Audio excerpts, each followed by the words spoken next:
அன்றைக்கி ஒரு நாள் மேல்மருவத்தூர் வழியாக போயிட்டு இருக்கும்போது ஸ்நாக்ஸ் சாப்பிட்லான்னு நிறுத்தின இடம் தான் இந்த ஜிஆர் காஃபி ஸ்டால். இது எக்ஸாக்ட் எந்த லொக்கேஷன் பார்த்தீங்கன்னா ஒலுப்பாக்கம்ல இருக்குது. இங்கே நல்லா ஸ்பேஷியான கார் அண்ட் பைக் பார்க்கிங்கும் அது இல்லாமல் ப்ளஸ் குழந்தைங்க விளையாடுறதுக்கு நல்லா சில்ட்ரன்ஸ் பார்க் மாதிரியும் செட்டப் பண்ணி வச்சுருக்காங்க.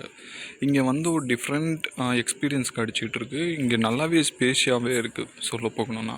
இங்கே ஓரளவுக்கு ஸ்நாக்ஸ் ஐட்டம் இருக்குது, எது வேணுமோ அது நம்ம பை பண்ணிக்கலாம். இவங்க ஓரளவுக்கு மெனுஸ் நிறையவே வச்சுருந்தாங்க. நான் பார்த்து எது கேட்டாலும் ஆனால் இல்லைன்னு தான் சொன்னாங்க. ஆனால் மெனுஸ் கொஞ்சம் நிறையவே இருக்குது. நாங்கள் போன டைமில் போடலையான்னு தெரியல.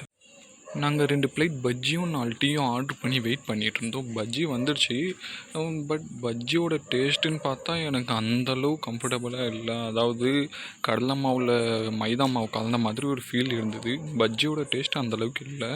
அதனால் டீக்கு வெயிட் பண்ணிகிட்டு இருந்தால் டீயில் வந்து கொஞ்சம் தண்ணி ரொம்பவே அதிகமாக இருந்த மாதிரி எனக்கு தோணுச்சு.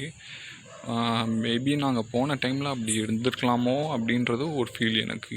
லைக் ஹைவேல கடை இருந்ததே அதிகம், அதனால டேஸ்ட்டுக்கு இம்பார்ட்டன்ஸ் கொடுக்காம இந்த மாதிரி நியூ ஆம்பியன்ஸ்க்கு லைக் சில்ட்ரன்ஸ் பார்க் வேணால் இங்கே வந்து ஒரு வாட்டி விசிட் பண்ணலாம்.